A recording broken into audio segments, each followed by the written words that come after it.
बहुत समय पहले की बात है। एक गांव में एक लालची लकड़हारा रहता था।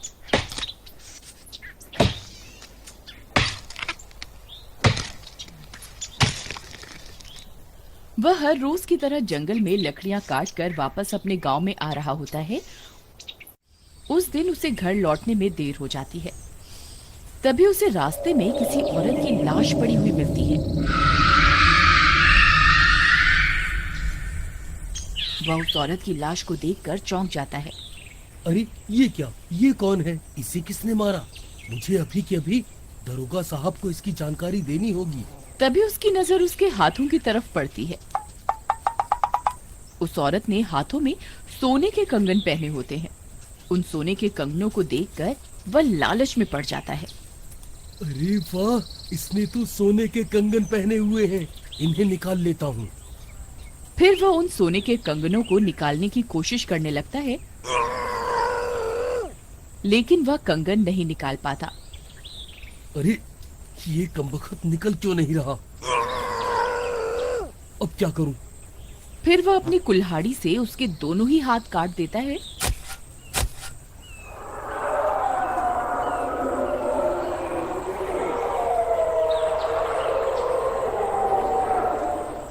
और कंगन लेकर वहां से भाग जाता है और सीधा अपने घर पहुंचकर वे दोनों कंगन अपनी पत्नी को दे देता है। उसकी पत्नी भी वो कंगन पाकर खुश हो जाती है। फिर रात होने पर उस लाश में जान आ जाती है।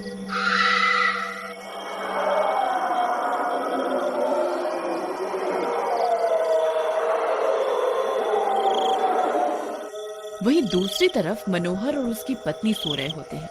तभी कोई उनका दरवाजा जोर जोर से खटखटाता है। अरे इतनी रात को कौन आ गया? फिर वह दरवाजा खोलने के लिए जाता है। जैसे ही वह दरवाजा खोलता है, उसे बाहर एक औरत खड़ी हुई दिखाई देती है।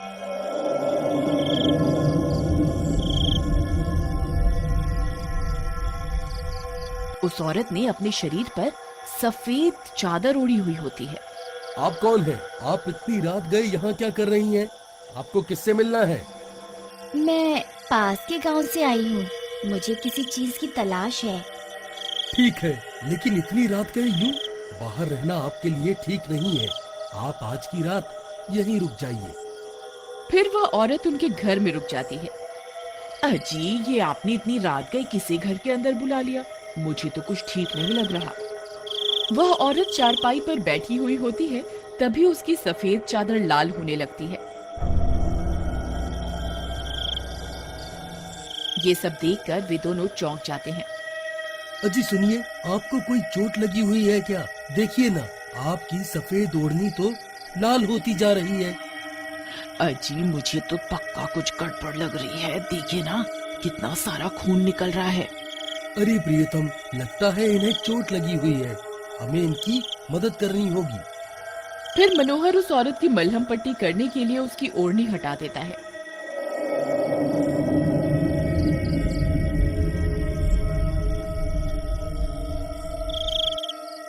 उसके दोनों हाथ कटे हुए होते हैं। ये देखकर उन दोनों की हालत खराब हो जाती है। अरे मर गए रे, इसके तो दोनों ही हाथ कटे हुए हैं जी। अरे अरे, ये आपको क्या हो गया है? आपके दोनों हाथ कहाँ गए? किसी ने मेरे कंगन चुराने के लिए मेरे दोनों हाथों को काट दिया है। ये सुनकर मनोहर के पैरों तले जमीन खिसक जाती है। अरे मर गया रे, ये तो वही औरत है जिसके मैंने हाथ काटे थे। लेकिन ये तो मरी हुई थी, ये जिंदा कैसे हो गई? हाय रे, अब क्या होगा? तभी उस औरत की नजर मनोहर की पत्नी के हाथों पर पड़ती है और वह सोने के कंगन देखकर चौंक जाती है।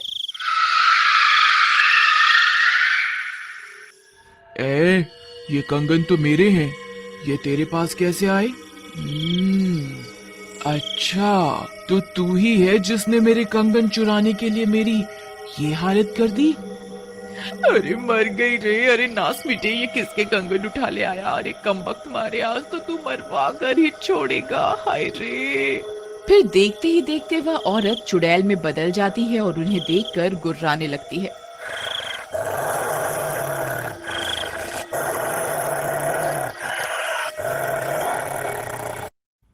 अरे मर गए रे, ये तो चुड़ैल निकली, अब क्या होगा। अरे भागो रे भागो, अपनी जान बचाकर भागो, ये तो चुड़ैल निकली।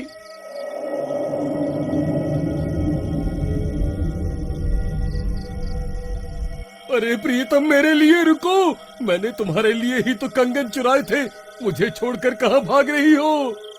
फिर वे दोनों उस चुड़ैल को अपने घर में बंद करके वहां से भाग जाते हैं। वह चुड़ैल जोर जोर से दरवाजा पीटने लगती है। फिर वह दोनों भागते भागते पड़ोस के घर में घुस जाते हैं। अरे मनोहर भाई, क्या हो गया? इतनी रात गए कैसे आना हुआ? तुम इतने घबराए हुए क्यों हो? मुन्ना भाई क्या बताएं, इन्हें आज जंगल में किसी औरत की लाश मिली थी। उसने सोने के कंगन पहने थे। ये लालच में पड़ गया और उन सोने के कंगनों को निकालने के लिए इन्होंने उस औरत के दोनों ही हाथ काट दिए और वो औरत अपने Flipkart big saving days is now live. जबरदस्त ऑफर्स सबके लिए। Flipkart big saving days. कंगनों की तलाश करती करती हमारे घर तक पहुंच गई है और वो कमबख्त औरत तो चुड़ैल निकली। अब हम क्या करें? अरे मर गए रे, ये तुमने क्या कर दिया भाई? अब वह चुड़ैल कहाँ है? भाई, हम उसे अपने घर में कैद करके आए हैं। अरे मूर्खों, चुड़ैल को भी कोई कैद कर सकता है भला? वह किसी भी पल उस घर से निकल आएगी और तुम्हें ढूंढते ढूंढते यहाँ आ जाएगी। फिर उनकी सारी बात मुन्ना की पत्नी सुन लेती है और वह आ जाती है। ये ठीक कह रहे हैं, तुम दोनों अभी के अभी इस घर से निकल जाओ, नहीं तो तुम्हें धक्के मार के निकाल दूंगी। तभी वह चुड़ैल मनोहर के घर का दरवाजा तोड़कर बाहर निकल जाती है और सीधा मुन्ना के घर पहुंच जाती है।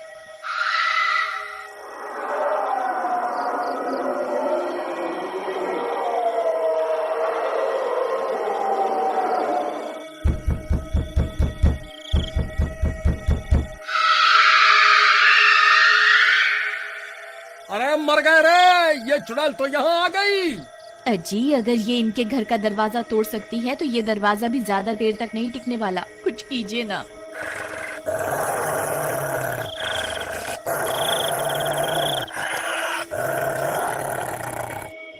मेरे कंगन मुझे वापस कर दे, नहीं तो तुम सबका सर तुम्हारे धड़ से अलग कर दूंगी।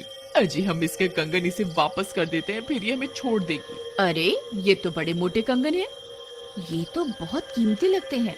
ए मीना, एक काम कर, इस चुड़ैल को मेरे कंगन दे दे और ये कंगन मुझे दे दे, नहीं तो तुझे घर से बाहर फेंक दूंगी। फिर डर के मारे मीना चुड़ैल के कंगन विमला को दे देती है और उसके पतले कंगन ले लेती है। विमला बहन, तुम ये बहुत गलत कर रही हो। चुड़ैल अपने कंगनों को पहचान लेगी। ए मीना, चुपचाप जाकर ये कंगन उस चुड़ैल को दे दे, नहीं तो अच्छा नहीं होगा। फिर मीना डरते डरते जाती है और खिड़की से वह कंगन उस चुड़ैल को दे देती है। चुड़ैल उन कंगनों को अपने कटे हुए हाथों में पहन लेती है।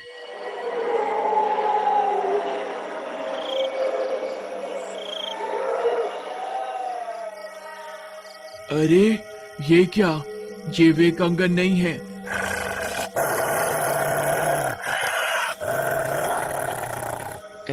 तेरी इतनी हिम्मत, मुझे धोखा देने की कोशिश करती है। रुक, तुझे अभी बताती हूँ। फिर वह चुड़ैल जोर जोर से दरवाजा पीटने लगती है। अरे मर गए रे विमला बहन, ये तुमने ठीक नहीं किया। अब ये चुड़ैल हम में से किसी को जिंदा नहीं छोड़ेगी। अरे मूर्ख लालची औरत, अभी के अभी इस चुड़ैल के कंगन इसे वापस कर दे, नहीं तो ये दरवाजा तोड़ देगी।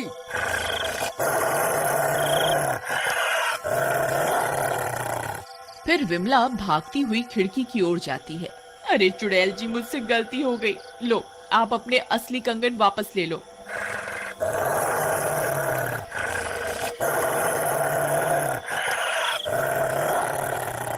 फिर चुड़ैल अपने दोनों हाथ खिड़की से अंदर की ओर कर देती है और विमला उसे कंगन पहना देती है। असली कंगन पहनते ही उस चुड़ैल के दोनों हाथ वापस आ जाते हैं।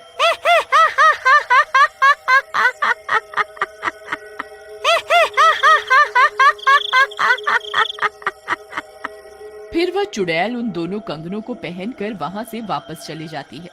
अरे नास मिट्टी चुड़ैल, मेरे कंगन तो वापस करती जा, मेरे कंगन क्यों ले जा रही है? अरे विमला बहन, ये तुम्हारे लालच की वजह से हुआ है। तुमने दूसरे की चीज हथियानी चाहिए। और अपनी चीज से भी हाथ धो बैठी।